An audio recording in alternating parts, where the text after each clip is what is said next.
This is USVI News, your Virgin Islands connection. Hi everyone, thanks for joining us for USVI News. I'm Emily Matson. We've learned just how many tourists make a stop here in the Virgin Islands on the first cruise ship to dock here in 15 months. As we reported, the territory welcomed its first cruise ship to Crown Bay Harbor on St. Thomas Tuesday for the first time since March of 2020.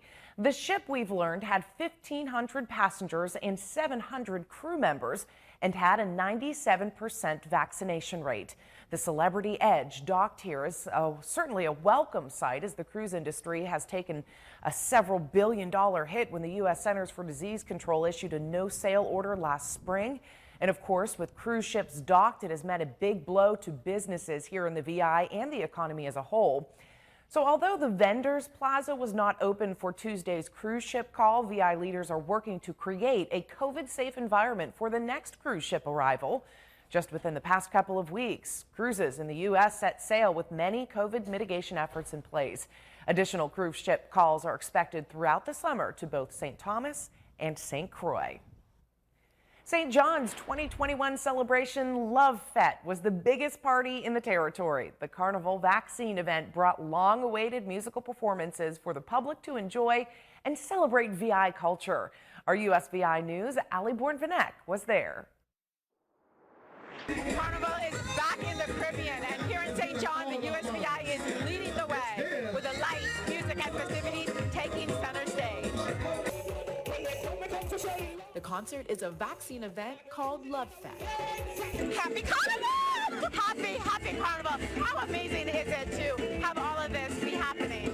This is so amazing. I have to get a shout out to the governor, lieutenant governor, and the Department of Health, and Department of Tourism, and the festival committee for putting all of this together, and for everyone out there in Love City, St. John, Rock City, St. Thomas, and Twin City, St. Croix, look at Water Island, for cooperating with us and getting vaccines to do the right thing, protect our island, and love each other as one.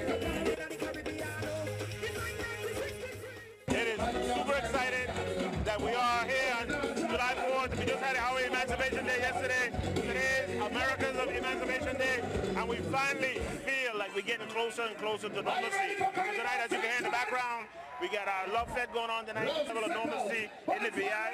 As you know, from a tourism standpoint, we're doing extremely well. And now we have an opportunity to share with our local people and our culture for all the hard work we've all done during the pandemic. So tonight's a chance for us to give back to everybody. It was an all-star lineup of musical performances, including John Gotti, Spectrum, Cool Session Brass, Stark Martin, Rudy Live, Patrice Roberts, and more. It's amazing, it's amazing, it's amazing, it's amazing. I couldn't wait for this kind of opportunity to come back again because of the COVID. I feel alive again, you know what I'm saying? Like I feel, oh my Lord, oh my God. Like I was so, I was so anxious to grab that mic, you know? And it's like a good feeling for me. Like I didn't want that to come off the stage because the feedback I get from the crowd, and that's what I was waiting for. You know what I'm saying? I was going to say, people didn't want you to get off the stage. I come to walk up when I you. It's back another time. Girl, you were on fire up there. I come to blaze up the place. You know, all the energy inside of me, I had to let it out tonight because we've been able to perform, but tonight, this jam, vaccinated, feels good. You ready for it? How amazing is this, all of this tonight? I can't, listen, right? We've been on a lockdown for so long, so now coming back out and being able to tour and being able to go into different islands where you can perform live, that's really good. We are so happy to have you here. What is it like just seeing the stage and hearing the music? I mean, it feels like the old days of Carnival. Of course, I am excited. I'm always excited to perform for my fans. You know, performing is something I love to do. I love to entertain. I love to see a smile on people's faces. And once I see that, I'm happy and content. In St. John, Ali Bourne-Vanek, USVI News. Wow, looks like such a wonderful time. In St. Croix, a man is dead after a two-vehicle accident early Wednesday morning. VIPD says the accident happened around 3 o'clock in the morning on Orange Grove Road. Officers say it was a head-on collision and a pickup truck and a Suzuki SUV crashed. The driver of the SUV was transported to the hospital where he died from his injuries. He has been identified by police as 35-year-old Cito Martin of Constitution Hill. The VIPD Traffic Investigation Bureau is continuing to investigate this deadly crash. Tragic news to report as the president of Haiti has been assassinated. The Caribbean nation's acting prime minister confirmed Haitian President Jovenel Moïse was killed in his private residence. Acting Prime Minister Claude Joseph said a group attacked his home around 1 o'clock Wednesday morning. He says they killed Moïse and shot his wife. She is recovering from that gunshot. Joseph did not say how the president was killed. The acting prime minister called the assassination heinous, inhumane, and barbaric while calling for calm.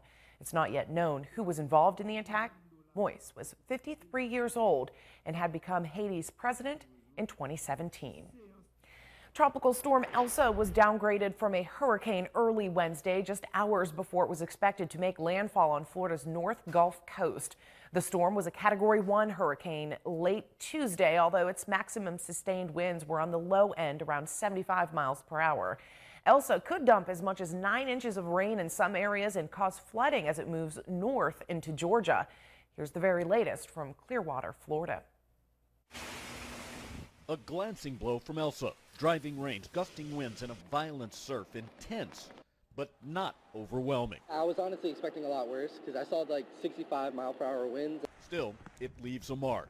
Tens of thousands losing power, flooding in coastal communities, and tragedy just off Key West. The Coast Guard pulling 13 survivors thrown from a vessel officers say left Cuba during the storm. The search continuing for several passengers still missing. Rushing up the shoreline, Elsa takes a turn to the east before noon, targeting Florida's Big Bend.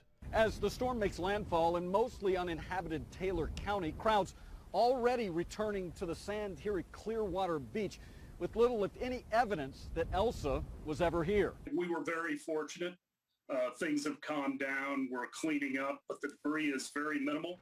This time, there is going to be more activity. I mean, we don't have anything on the horizon, but people just need to be prepared, and as these storms come, we're going to have to deal with them. Elsa, already the 5th named storm in the first month of what forecasters warn will be a very busy hurricane season.